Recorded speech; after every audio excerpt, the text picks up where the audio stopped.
আসসালামু আলাইকুম। প্রিয় দর্শক, অন্য মঞ্চের আলোচনায় আপনাদের সকলকে আমন্ত্রণ জানাচ্ছি। আসসালামু আলাইকুম। খেলার নাম বাবাজি, জাতীয় নাগরিক পার্টি এনসিপি। এবার হারে হারে আমি কতদিন বলছি বাবুরা বুঝ বুঝ বুঝে নাই। হ্যাঁ, যে ভাই তোমরা একটু বুঝো, তোমরা এখন ইউনুস আছে দেখা তোমরা যাও গোপালগঞ্জে হেরাম দেখাইতে, তারপরে হেরাম দেখাইতে গিয়ে পারে নাই ঠিক মতো, এমন ডলা খাইছে শেষ পর্যন্ত আর্মির দিয়ে গুলি করে মানুষ মেয়েরা আর্মির গাড়িতে উঠে এদের ফিরে আসতে হয়েছে। সেই এনসিপি জাতীয় নাগরিক পার্টি আবার তার সেই পদযাত্রা, সারা দেশে পদযাত্রা। বলছিলাম না ইউনুস গেলে পরে গোপালগঞ্জে তো এপিসি দিয়ে তুলে আনছে, গোপালগঞ্জে আর ছাওয়ার হিম্মত দেখাবে না। এইবার সেই ঘটনাই ঘটছে, আতঙ্কে হোক ডরে হোক মোটামুটি স্বীকারই করছে, ঘুরায় ফিরে ইনায় বিনায় স্বীকার করছে যে গোপালগঞ্জে এর আগে যে জাতাটা খাইছে এই জাতার ঠেলা এবার আর গোপালগঞ্জ যাওয়ার নাম নেয়নি। এবং প্রথমে নাম নিছে সার্জিস আলম, প্রেস কনফারেন্স করে ঘোষণা দিচ্ছে যে সারা দেশের 64 জেলায় তাদের জুলাই নিয়ে কি একটা প্রোগ্রাম হবে। এই জুলাই প্রোগ্রামে তারা গোপালগঞ্জ যাবে। হ্যাঁ, এই গোপালগঞ্জ সহ সারা দেশে 64 জেলায় পদযাত্রা করবে। তার কিছুক্ষণ পরে আবার সংশোধনী দিচ্ছে, গোপালগঞ্জ ছাড়া অন্য সারা দেশে তারা পদযাত্রা করবে। এবং এরপর থেকে আলোচনা পত্রিকা অলরেডি নিউজ হচ্ছে যে গোপালগঞ্জে কেন যাচ্ছে না, এটা সবাই বুঝে, সোজা ডলা খাওয়ার ভয়ে। এখন গেলে তোর কোনোটাই আস্থা ফিরতে পারবে না, আচ্ছা সে ডলা খাবে। আর এবার তার আর্মি মাঠে নাই যে গোপালগঞ্জের মানুষকে গুলি করে মারবে, তাই না? আর গোপালগঞ্জের মানুষে আর্মির মারতে যাওয়ার ঠেকাও পড়ে নাই। আর্মি এর আগে যে ঘটনাটা ঘটছিল ওই ঘটনাটার ভেতরে অনেক কিছু ছিল, অনেক ভেতরে প্রেশারের ব্যাপার ছিল। সরকার যদি চায়, এটা তো প্রতিষ্ঠিত সত্য যে ওই পুরো অপারেশনটা গোপালগঞ্জের মানুষকে কিভাবে মারতে হবে, এইটা পুলিশ হেডকোয়ার্টারে আসিফ নজরুল, আসিফ মাহমুদ, সজীব ভুইয়া এই কয়েকটা মিলা পুলিশ হেডকোয়ার্টারে বৈশা থেকে টোটাল জিনিসটা কন্ট্রোল করছে, কখন থেকে মাইরা ফেলতে হবে সেই সিদ্ধান্ত দিচ্ছে। আমার ধারণা ওদের ভবিষ্যতে কোনো না কোনো সময় আসিফ মাহমুদ, সজীব ভুইয়া এবং আসিফ নজরুল এদের বিরুদ্ধে গোপালগঞ্জ হত্যাকাণ্ডের মামলা হবেই হবে, এটা কোনো মিস নাই। একটা পার্টি কতটা দেউলিয়া হইলে পরে, আমি তো বলি যে আমাদের আমাদের সোশ্যাল মিডিয়া আমরা কন্টেন্ট করার সময় যে পরিমাণ মানুষ কমেন্ট করে, এই এনসিপি যদি কোথাও মিছিল করতে যায় এর 50 ভাগের 1 ভাগ লোক হবে না। এখন সারা দেশে চিন্তা করছে, আমি জানি না শরীয়তপুর, মাদারীপুর, ফরিদপুর সব জেলায় কি আছে এনসিপির কপালে, খুব একটা ভালো কিছু হবে বলে মনে হয় না। এবং বিএনপি সরকারের কাছে যদি হেল্প চায়, বিএনপি ওই ইউনুস যেরকম বিজিবি লাগায়া, তারপরে পুলিশ লাগায়া, আর্মি লাগায়া এদের প্রোগ্রাম গুলো সফল করছে। ফরিদপুরে তো আর্মি বৈশা ছিল, তাই না? আর্মি বৈশা থেকে তাদেরকে সেভ করে নিয়ে আসছিল। তো সেই ক্ষেত্রে এইবার কি হবে আমি কোনো অঘটন প্রত্যাশা করি না। আমি এটাও চাই না যে এনসিপির লোকজন মার খাক বা এনসিপির লোকজন ফরিদপুরে মারুক বা শরীয়তপুরে মারুক, এইটা আমার আমার ইচ্ছা না। ব্যাপারটা হলো যে একটা দল এমন দেউলিয়া যে দেশে কোনো একটা জেলায় তার প্রোগ্রাম দিতে গেলেও সেই জেলাটা বাদ দিয়ে তাকে চিন্তা করতে হয়, মানে কতটা প্রতিহিংসা। গোপালগঞ্জে যে পরিমাণ আওয়ামী লীগের সমর্থক আছে তার তো আমার ধারণা 1 লক্ষ ভাগের 1 ভাগ সমর্থক সারা দেশে এই এনসিপি নাই। সেই দলটা আজকে এমন একটা অবস্থা তৈরি করছে এবং তাদেরকে আমরা এর আগে অনেক সাবধান করছি, বলছি যে ভাইরে তোরা যাই করিস এই ইউনুস কিংস পার্টি হয়ে বেশি দিন টিকা যায় না। কিংস পার্টি কিংস হয়ে গেছে, এখন তো আর তাদের বাঁচানোর কেউ নাই, তাই না? আমরা এই পর্যন্ত যে খবর পাইছি, যে খবরগুলো বের হয়েছে পত্রিকা, তার থেকে একটা চুম্বক অংশ আমি আপনাদেরকে পড়ে শোনাই। খবরটা কি আছে আমি আপনাদেরকে বলবো, তবে ওই খবরটার ভেতরে এক জায়গায় এই যে গোপালগঞ্জে কেন এনসিপি যাচ্ছে না এই বিষয়টি সম্পর্কে জানতে চাইলে এনসিপির যুগ্ম আহ্বায়ক ও রাজনৈতিক পর্ষদের সদস্য সরোয়ার তোষার তিনি বলছেন, এটি বাংলাদেশের বাইরের কোনো জেলা নয়, তাই গোপালগঞ্জ নিয়েও অবশ্যই আমাদের দলীয় এজেন্ডা রয়েছে। তবে আমরা এই মুহূর্তে শুধু সেখানে আমাদের স্থানীয় সরকার নির্বাচন করার পরিকল্পনা রয়েছে। এই মুহূর্তে যেখানে আমাদের স্থানীয় সরকার নির্বাচন করার পরিকল্পনা রয়েছে সেসব জেলা উপজেলাতেই যাব, সেখানে আমাদের প্রার্থী ঘোষণা করা হবে। এরপর আরেকটা মজার কথা বলছে, এই কথাটা আমার ধারণা মান বাঁচানোর জন্য না বইলে পারে না। বলছে যে সেপ্টেম্বরে তাদের আবার চিন্তা আছে, তারা সেপ্টেম্বরে গোপালগঞ্জে আবার মানে পদযাত্রা করতে পারে। তিনি জানান গোপালগঞ্জ জেলা সহ কয়েকটি উপজেলায় আগামী সেপ্টেম্বরে 2য় দফায় পদযাত্রা করার পরিকল্পনা রয়েছে। আমার ওই যে একটা সময় বিএনপি খুব ট্রলের শিকার হইতো না, বিএনপি বলতো ঈদের পরে আন্দোলন, ঈদের পরে আন্দোলন। তো এই গোপালগঞ্জে পদযাত্রা করার এই সেপ্টেম্বর আমার ধারণা যে এনসিপি বিলুপ্ত হয়ে যাবে, সেই দিন তো বেশি দূরে না, কিন্তু এই গোপালগঞ্জে পদযাত্রা করার তার আর স্বাদ খায়েশ কোনোদিন পূর্ণ হবে না। এই খবরেই বলা হচ্ছিল একটা জায়গায় যে জুলাই গণঅভ্যুত্থানের 2য় বর্ষপূর্তি উপলক্ষে মাসব্যাপী কর্মসূচির অংশ হিসাবে 6 জুলাই থেকে জুলাই পদযাত্রা 2026 পালন করতে যাচ্ছে জাতীয় নাগরিক পার্টি। গণভোট বাস্তবায়ন, কর্মসংস্থান ও সীমান্ত সুরক্ষার দাবিতে শনিবার 4 জুলাই বিকালে প্রথমে 64 জেলায় এই কর্মসূচি পালনের কথা জানান দলটির উত্তরাঞ্চলীয় মুখ্য সংগঠক সাজিস আলম। তবে 1 ঘন্টা পর সংশোধিত তালিকা জানানো হয় গোপালগঞ্জ বাদ দিয়ে আপাতত 63 জেলায় পদযাত্রা অনুষ্ঠিত হবে। হঠাৎ গোপালগঞ্জকে কর্মসূচির বাইরে রাখার সিদ্ধান্ত নিয়ে নানা আলোচনা শুরু হয়েছে। বিশেষ করে গত বছর ওই জেলায় নিষিদ্ধ আওয়ামী লীগের নেতাকর্মীদের সঙ্গে সংঘর্ষের ঘটনার পরিপ্রেক্ষিতে সতর্কতা হিসাবে এই সিদ্ধান্ত নেওয়া হয়েছে কিনা তা নিয়ে সামাজিক যোগাযোগ মাধ্যমে নানা মন্তব্য দেখা যাচ্ছে। আলটিমেটলি ঘটনা ওইটাই, আমি যেটা বুঝছি সেইটাই, যে এবার ডলা খাইলে বাঁচানোর কেউ থাকবে না। হ্যাঁ, ওই ডলার ভয়ে, ডলা খাওয়া ছেঁচা খাওয়ার ভয়ে এনসিপি তার এই কর্মসূচি চেঞ্জ করছে। এবং এই চেঞ্জ মানে আমার ধারণা, আমি এনসিপি কে সাজেস্ট করতাম যে ভাই বড়জোর তোমরা ঢাকায় করো, ঢাকায় লোকজন তো তোমাদের নাই, তাও ইসলামী ছাত্র শিবির বা জামাত যদি লোক সমর্থন কিছু দেয় তাহলে গোপালগঞ্জ থেকে একটু অন্তত গোপালগঞ্জের পরিবেশ থেকে তারা একটু রক্ষা পাইতো। আর সারা দেশে কইরা মান সম্মান না ডুবানোই ভালো। সারা দেশে তাদের লোক সংখ্যা কি হবে না হবে এই সম্পর্কে আমাদের খুব ভালো ধারণা আছে। সারা দেশে আজকে থেকে ন্যাশনাল কমিটি পার্টি, ন্যাশনাল মানে এনসিপি, আপনারা যেটাকে জানেন যে এনসিপির জুলাই পদযাত্রা বা এরকম কিছু একটা শুরু হচ্ছে। আমি এনসিপি কে ধন্যবাদ জানাই এবং তারা এটা নিয়ে আমরা জানলাম তারা প্রেস কনফারেন্স করেছেন, 64টা জেলায় যাবেন এবং তারা আবার গিয়ে জনগণের সাথে কানেক্ট করবেন। 64টা না, শুরুতে ওনারা 64টা বলেছিলেন। কি বলেছিলেন আমরা একটু সাজিস আলমের কাছ থেকে, হ্যাঁ মনে হলো 64টার কথাই বলেছেন, কিন্তু আমরা একটু পরে পত্রিকায় দেখলাম যে তারা প্রেস কনফারেন্স করে 2 ঘন্টা পরে তারা সিদ্ধান্ত নিয়েছেন তারা 6টি জেলায় যাবেন না, স্পেশালি গোপালগঞ্জে যাবেন না। আমাদের আসলে স্মরণ শক্তি খুব ভালো না। অনেকেই চিন্তা করবেন যে হঠাৎ করে এই গানটা কেন তারা সেখানে যাবেন না। যারা এই কথাটা ভুলে গেছেন তাদের জন্য এখন আমরা একটু জানিয়ে রাখি, গত বছর একই সময়ে তারা জুলাই মাসে গোপালগঞ্জে গিয়েছিলেন। একটা জেনারেল ওয়াকারের জিঘাংসা মেটানোর একটা পরিকল্পনা থেকে এনসিপি সেখানে গিয়েছিল। কিভাবে জিঘাংসা মেটানোর পরিকল্পনা? কারণ খুবই স্পেসিফিক ভাবে গোপালগঞ্জকে, যেটা বঙ্গবন্ধুর গ্রামের বাড়ি, শেখ হাসিনার গ্রামের বাড়ি বা তাদের হোম ডিস্ট্রিক্ট, সেটার লোকজনকে উত্তপ্ত করার যত ধরনের চেষ্টা আছে সেগুলো আগে থেকে করা হয়েছে। সারা বাংলাদেশে সেটা ছিল জুলাই পদযাত্রা, কিন্তু গোপালগঞ্জের জন্য সেটার নাম করা হয়েছিল মার্চ টু গোপালগঞ্জ। মানে মার্চ টু বললেই মনে হয় যে একটা মার্চ করে যাব, আক্রমণ করবো, march to Ganabhaban, march to এগুলো আগে হয়েছে। সুতরাং তারা এক ধরনের ওয়ার ডিক্লেয়ার করে, যুদ্ধ ঘোষণা করে তারা সেখানে গিয়েছিলেন। এবং তাদের যারা সম্মতি উৎপাদন করেন, তাদের যেগুলা টেলিভিশনে বা অন্যান্য মিডিয়া, ইউটিউবে কথা বলে থাকে, তারা বিভিন্ন সময় যে 32 গুড়িয়ে দিয়েছি, এখন টুঙ্গিপাড়া গুড়িয়ে দিব, এই আওয়াজটা কন্টিনিউ দিচ্ছিলেন। এবং মুজিববাদ খেয়ে ফেলবো, মুজিববাদ ধ্বংস করে ফেলবো, এগুলো এনসিপি নেতারা দীর্ঘদিন ধরে বলে তারপরে তারা গোপালগঞ্জ গিয়েছিলেন। এই যে তারা এত যুদ্ধাবস্থা নিয়ে গোপালগঞ্জে গেলেন, তাদের সাথে সেনাবাহিনী, পুলিশ ইত্যাদি ইত্যাদি সকল প্রশাসন মিলে গেলেন। তারপরে রেজাল্টটা কি হয়েছিল? লং স্টোরি শর্ট, আমাদের বীরপুঙ্গবদেরকে সেখান থেকে সেনাবাহিনীর স্পেশাল এপিসি বলে, এটাকে আর্মার্ড সামথিং সামথিং, মানে খুবই যুদ্ধযান, সেটাতে করে উঠে আসতে হলো। আমরা ভিডিওতে দেখলাম যে এটার মধ্যে দৌড়ে দৌড়ে আমাদের জননেতা সাজিস আলম, জননেতা হাসনাত এবং জননেতা আক্তার সাহেব দৌড়ে দৌড়ে উঠছেন এবং সেভাবে তাদেরকে সেখান থেকে নিয়ে আসা হলো। আমরা অনেকেই হয়তো এটা দেখে আনন্দ পাবো, তৃপ্তি পাবো যে হ্যাঁ ঠিক আছে, গোপালগঞ্জে গিয়েছিলাম, মাস্তানি করতে গিয়েছিল, খুব ভালো হয়েছে, শিক্ষা হয়েছে। আসলে কি তাই?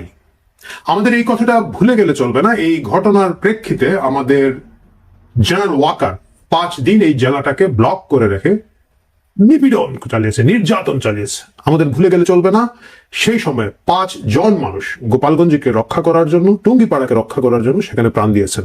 ওয়াকার বাহিনী এবং তার পুলিশ বাহিনী, ইউনুসের পুলিশ বাহিনী, ওয়াকারের সেনাবাহিনী সম্মিলিত আক্রমণের মুখে 5 জন মানুষ সেখানে মারা গিয়েছেন। 3 জন তাৎক্ষণিকভাবে মারা গিয়েছিলেন যতটুকু মনে পড়ছে, 2 জন পরবর্তীতে হাসপাতালে চিকিৎসাধীন অবস্থা মারা গেছেন। কতজন যে আহত হয়েছেন, কতজন যে নিপীড়িত হয়েছেন, কতজন গ্রেফতার হয়েছেন, সেই কথাটা আমাদের আর মনে নাই।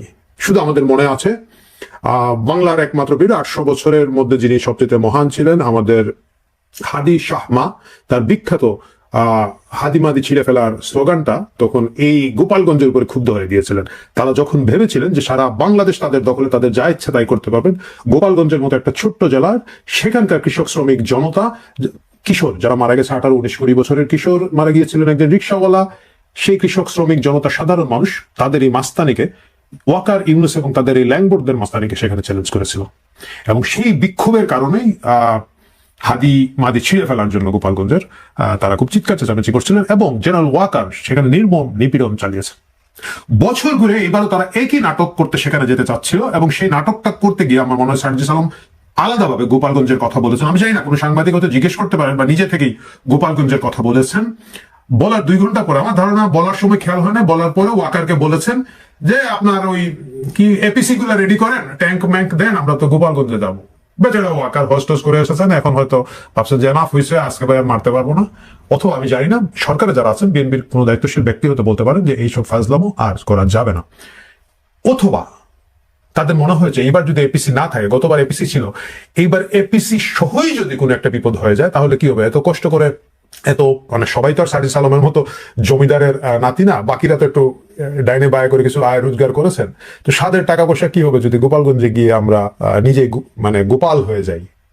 এই জন্য তারা শেষ সময় ঘোষণা দেওয়ার মাত্র 2 ঘন্টা পরে তাদের হুঁশ ফিরে এসেছে এবং তারা আরো 5টি জেলার সাথে মিলিয়ে গোপালগঞ্জকে তাদের এখান থেকে সরিয়েছেন। আমি দেখলাম কোন একটা পত্রিকায়, খুব সম্ভবত প্রথম আলো লিখেছে যে নিরাপত্তাহীনতার কথা ভেবে তারা সেখানে যাওয়া বাদ দিয়েছে। আমি মনে করি এনসিপির নেতারা একটা দায়িত্বশীল কাজ করেছেন। তারা নিজের নিরাপত্তা, নিজে বাঁচলে বাপের নাম, তারপরে মানে নিজে বাঁচলে ওয়াকারের নাম না, নিজে বাঁচলে নিজের বাপের নাম, ওয়াকারের নাম আপনাদের মনে না রাখলেও চলবে। সেই ক্ষেত্রে তারা এটা বুদ্ধিমানের মতো কাজ করেছেন এবং তারা এই যে উস্কানিটা দিতে যাচ্ছিলেন এবং সেই উস্কানিটা যে বা যারাই এটাকে ইন্টারফেয়ার করে থাকুন, সরকার করে থাকুক, নিজেদের দলের কেউ করে থাকুক, শুভবুদ্ধির উদয় হোক অথবা সেনাবাহিনীর পক্ষ থেকে করা হোক, তারা একটা দায়িত্বশীল কাজ করেছেন। কিন্তু এখন পর্যন্ত আমরা দেখতে পাই টেলিভিশনের টক শোতে প্রকাশ্যে এবং মানে অন্যান্য সোশ্যাল মিডিয়া ইনক্লুডিং ইউটিউবে অনেক উগ্র ডানপন্থী জামাতপন্থীরা বলেন যে আমরা পরবর্তীতে টুঙ্গিপাড়া ভেঙে পড়বো। আমি কয়েকদিন আগেও দেখেছি ওই যে টিকটিকি ব্যারিস্টার একটা আছে কে যেন, ও আবার গিয়ে টুঙ্গিপাড়ায় হামলা করবো। টুঙ্গিপাড়ায় হামলা করার মতো ক্ষমতা শক্তি তাদের হয়তো আর নেই। সেটা যে নেই এটার কারণ হচ্ছে গত বছর গোপালগঞ্জের মানুষ সাহসের সাথে, দৃঢ়তার সাথে এটা প্রতিরোধ করেছে। গোপালগঞ্জ ছিল একটা বিশাল প্রতিরোধ। গোপালগঞ্জে এক ধরনের নীরব গণহত্যা চলিয়েছে, কিন্তু তারপরে গোপালগঞ্জ রুখে দাঁড়িয়েছে এবং সেটা যে 1 বছর পরে এনসিপির মনে আছে সেটা তাদের জন্য ভালো। এবং ভবিষ্যতে আরো কেউ যদি টুঙ্গিপাড়া গুড়াতে যান, তারা যেন এই পরিণতির কথাটা মনে রেখে যান যে সব সময় এপিসি বা হেলিকপ্টার দিয়ে তাদেরকে হয়তো উদ্ধার করা যাবে না। আমি এনসিপি নেতাদের সারা দেশব্যাপী জুলাই পদযাত্রার শুভকামনা করি এবং আমি আশা করি তারা দায়িত্বশীল বক্তব্য দিবেন। বিভিন্ন জায়গায় গিয়ে যে তারা যন্ত্রণা তৈরি করেন, পাবলিক নিউসেস তৈরি করেন, এগুলো থেকে 1 বছর বয়সটা ওনাদের বেড়েছে, একটু হয়তো দায়িত্বশীল আচরণ করবেন বলে আমি আশা করছি। যেমন ধরেন কোনো কাজ নাই, কর্ম নাই, কি হলো গিয়ে কক্সবাজারে গিয়ে মানে এখনকার যে স্বরাষ্ট্রমন্ত্রী আছেন তার এলাকায় গিয়ে তার নামে আজে বাজে গালাগালি হাবিজাবি করেছেন। তো তারপরে কি হলো, সালাউদ্দিন সাহেবকে কিন্তু তার লোকজনকে দিয়ে ব্যারিকেড দিয়ে এই যন্ত্রণাকে কক্সবাজার পার করে দিতে হলো। আমরা ঢাকায় দেখলাম মির্জা আব্বাসের মতো একজন লোক, যাকে আমি অন্তত পক্ষে আমরা আমাদের ছোটবেলা কিশোরবেলা দেখেছি, তারা এরশাদ বিরোধী আন্দোলনে তখন অনেক ইয়াং ওনারা ছিলেন, ঢাকার মেয়র ছিলেন, পরবর্তীতে তার এলাকায় তিনি একজন সম্মানিত ব্যক্তি দীর্ঘদিন ধরে, তাকে নিয়ে ক্রমাগত উত্তক্ত করা, ট্রল করা। আমি বলছি না যে রাজনীতিতে আপনি প্রতিপক্ষের বিরুদ্ধে কিছু বলবেন না, প্রতিপক্ষের বিরুদ্ধে বলবেন, নির্বাচন করবেন, কিন্তু তা ছিল না। একেবারে ওই যে ছাগলচুর একটা আছে, আসিফ নজরুলের ছাগল চুরি করে নাসিরুদ্দিন পাটোয়ারি ক্রমাগত প্রতিটি কথা এই লোকটাকে ট্রোল করতে করতে এই বয়োবৃদ্ধ লোকটাকে একেবারে মানসিকভাবে অসুস্থ করে ফেলেছে এবং উনি দীর্ঘদিন ধরে এখন বাইরে চিকিৎসা নিচ্ছেন, শুনলাম ভালো আছেন। কিন্তু এই যে মানুষকে উত্তক্ত করা, মানুষকে যন্ত্রণা করা, মানে রাজনীতি করা এক কথা, পাবলিক নিউসেন্স তৈরি করার যে একটা টেন্ডেন্সি, এই ন্যাশনাল সিটিজেন পার্টি বলতে না, যাই হোক ওই ন্যাশনাল কমেডি পার্টি বলে না যাই বলুন, তাদের যে আছে, এইটা যেন তারা এইবারও না করেন। কারণ দেশটা এক ধরনের শান্তি এবং স্থিতিশীলতার ভিতর দিয়ে যাওয়ার একটা পরিকল্পনা আছে। লোকজন টায়ার্ড, এক্সস্টেড, অর্থনীতির অবস্থা খুব চ্যালেঞ্জে, লোকজন চাচ্ছে এই সময় এই ধরনের উস্কানি তারা যাতে আর না দেন তাদের এই পদযাত্রায় গোটা জুলাই মাস ধরে, সেটাই তাদের কাছ থেকে আশা করবো। এবং এই দায়িত্বশীলতা যদি তারা পালন করতে ব্যর্থ হন, কক্সবাজারে সালাউদ্দিন সাহেব তাদেরকে উদ্ধার করে দিতে পারেন, গোপালগঞ্জে ওয়াকার তাদেরকে উদ্ধার করে দিতে পারেন, কিন্তু তাদেরকে মনে রাখতে হবে তাদের বড় দাদা ডক্টর ইউনূস এবং তার সরকার এখন সরকারে নাই, হয়তো বিএনপি গোটা বাংলাদেশে সেই পরিমাণ নিরাপত্তা তাদেরকে দিতে পারবে কিনা আমার সন্দেহ। এবং সাধারণ মানুষের সাহস অনেক বেড়ে গেছে। বিভিন্ন জায়গায় গিয়ে তারা যদি এখন ধরেন ক্ষমতাসীন বিএনপি আছে ভাই, তাদের তো পাওয়ার এখন অনেক বেশি। আপনি যদি সালাউদ্দিন সাহেবের মতো অন্য জায়গায় গিয়ে আরেকটা মন্ত্রীর নামে কিছু বলেন, আপনারা যে এপিসি চড়ে ফেরত আসতে পারবেন বা পাহারা দিয়ে ফেরত আসতে পারবেন, হেলিকপ্টার দিয়ে ফেরত আসতে পারবেন, এই নিশ্চয়তা কিন্তু নাই। সুতরাং দায়িত্বশীল আচরণ করুন, দেশকে শান্তি রাখুন, এটা আশা করি। এবং গোপালগঞ্জ মাথা থেকে ঝেড়ে ফেলুন, কারণ এটা আপনাদের নিরাপত্তার জন্য ভালো। এবং ভবিষ্যতে আরো অনেকগুলো গোপালগঞ্জ যা হবে সেগুলো এড়িয়ে চলাটা আপনাদের বুদ্ধিমানের কাজ। প্রিয় দর্শক, আজকে শেষ করার আগে আমি শ্রদ্ধাভরে স্মরণ করছি গোপালগঞ্জের সেই 5 শহীদকে, যারা তাদের প্রাণের বিনিময়ে তাদের জেলার সম্মান রক্ষা করেছিলেন। যে জেলায় বহিরাগতরা গিয়েছিলেন আক্রমণ করার জন্য, মার্চ টু গোপালগঞ্জ বলে তারা রুখে দাঁড়িয়েছেন এবং যারা আহত হয়েছেন তাদের প্রতি শ্রদ্ধা। আমি জানি না আওয়ামী লীগের যে নেতারা আছেন তারা এই 5 শহীদ পরিবার এবং আহতদের খোঁজখবর নিচ্ছেন কিনা। যদি না নিয়ে থাকেন, আমি এই ভিডিওর মাধ্যমে দৃষ্টি আকর্ষণ করছি আপনারা এই কাজটা করুন। সাধারণ মানুষ অকাতরে আপনাদের জন্য প্রাণ দিবে, কিন্তু আপনারা দায়িত্বশীল ভাবে যদি সেটাকে মূল্যায়ন না করেন তাহলে সেটা খুবই দুর্ভাগ্যজনক অবস্থা হবে এবং সেটা আপনাদের জন্য কোনো শুভ ফল বয়ে আনবে না। ভাই সোহেল তাজ, আপনি কি পিনাকি হতে চান? আপনার বোন তো পিনাকি হতে চেয়েছে, পেরেছে? পিনাকি হতে চাইলেই হতে পারবেন? সবসময় কি পিনাকি হওয়া যায়? পিনাকি তো একজন হয়। আর যদি পিনাকি হতে না চান, অথবা পিনাকি হওয়া যদি আপনার পক্ষে সম্ভব না হয়, এবার থামুন। আপনি বলবেন আমি তো সত্য বলতে চাই। আরে মিয়া, কত লোক কত সত্য লুকিয়ে রেখেছে, আপনি সত্যবাদী যুধিষ্ঠির হয়ে গেছেন? উন্মাদ কোথাকার। হ্যাঁ, এটা সত্য, আমরা এটা সবাই স্বীকার করি যে বঙ্গবন্ধু এবং তাজউদ্দিন আহমেদের মধ্যে যে দূরত্ব দেখা গেছে সেটা আমাদের জন্য সুখবর ছিল না, আমাদের জন্য ভালো হয়নি সেটা, এটা তো সবাই স্বীকার করে। কিন্তু রাজনীতির ইতিহাসে কি এই ধরনের ঘটনা কি প্রথম? অনেক ঘটনা আছে। ট্রটস্কির নাম জানেন? রুশ বিপ্লবের অন্যতম নেতা। কোথায় গেছেন উনি? কোথায় মারা গেছেন? এগুলো হয়, এসব ট্র্যাজেডি মেনে নিতে হয়। কিন্তু তারপরে আপনার মা তো আওয়ামী লীগের প্রেসিডেন্ট ছিল। শেখ হাসিনা আপনাদের প্রতিটা ভাই বোনকে, কেউ জঙ্গি, কেউ হিরোইনছি, কেউ মাদক নেয়, তারপরে সবগুলোকে তুলে এনেছে না? হ্যাঁ, ফ্লোর থেকে তুলে আপনাদের মন্ত্রী এমপি বানিয়েছে না? শেখ হাসিনা কোনো দোষ দিতে পারবেন? তারপরেও আপনার এত খায় শেখ হাসিনার বিরুদ্ধে বিশুদ্গার করতে হবে, জয়কে নিয়ে কটূক্তি করতে হবে, আওয়ামী লীগকে নিয়ে এখন আপনার ক্ষোভ ঝাড়তে হবে। কি পেয়েছেন আপনি? পিনাকি বেঁচে গেছে ফ্রান্সে গিয়ে, আপনি তো আমেরিকায় গিয়ে বাঁচতে পারবেন না, কারণ পিনাকির মতো এত অসভ্য আপনি হতে পারবেন না। পিনাকির মতো এত ধুরন্ধর চালবাজ আর সেই মেধাও আপনার নাই। আপনার তো বিড়ি, সিগারেট, গাঁজা খেয়ে আপনি আপনাকে ধ্বংস করেছেন। নার্ভাস সিস্টেম ধ্বংস হয়ে গেলে সেটা কি ইয়েতে গিয়ে ঠিক করা যায়? আপনি যেভাবে ঠিক করার চেষ্টা করছেন, ব্যায়াম করে ঠিক করা যায়? ওটা করা যায় না। আপনার চোখ মুখ দেখলে বোঝা যায় আপনি একটা উদ্ভ্রান্ত, একটা হিরোইন যুবক। যুবক তো আর নাই, এখন তো বুড়ো হয়ে গেছে। আপনার পিনাকির স্বাস্থ্যও নাই, পিনাকির মেধাও নাই। হ্যাঁ, পিনাকির একটা যোগ্যতা আপনার আছে, পিনাকি হিন্দুর ছেলে, এই জন্য জামাতে গিয়ে ওর যা করছে এটার মূল্য পেয়েছে। একই ব্যাকগ্রাউন্ডে আপনার আছে। আপনি তাজউদ্দিনের ছেলে, এটা জামাতের কাছে অনেক বড় একটা দামি জিনিস, আপনি যদি ওদের কাছে যান। কিন্তু পিনাকির সমান যোগ্যতা দেখাতে পারবেন? পারবেন তো না। তাহলে ভাই বাদ দেন, নিজের কথা চিন্তা করেন। আমরা প্রায় ভাবতাম যে আপনি হয়তো আপনাকে আবার আমরা আওয়ামী লীগে দেখব, এসব আমরা ভেবেছি। হ্যাঁ, কিন্তু আপনি যে অবস্থা করছেন, আপনি কিন্তু সব সীমা ছেড়ে গেছেন। আপনার বোন সেই মিশরে গিয়ে মৌলবাদী বিয়ে করে আগেই শেষ হয়ে গেছে। আপনি বাংলাদেশে বসে বর্তমানে যে অরাজকতা চলছে, আওয়ামী লীগের প্রতি যে অন্যায় চলছে, সেগুলা চোখে দেখছেন না। আপনি এখনো শেখ হাসিনার দোষ দেখছেন।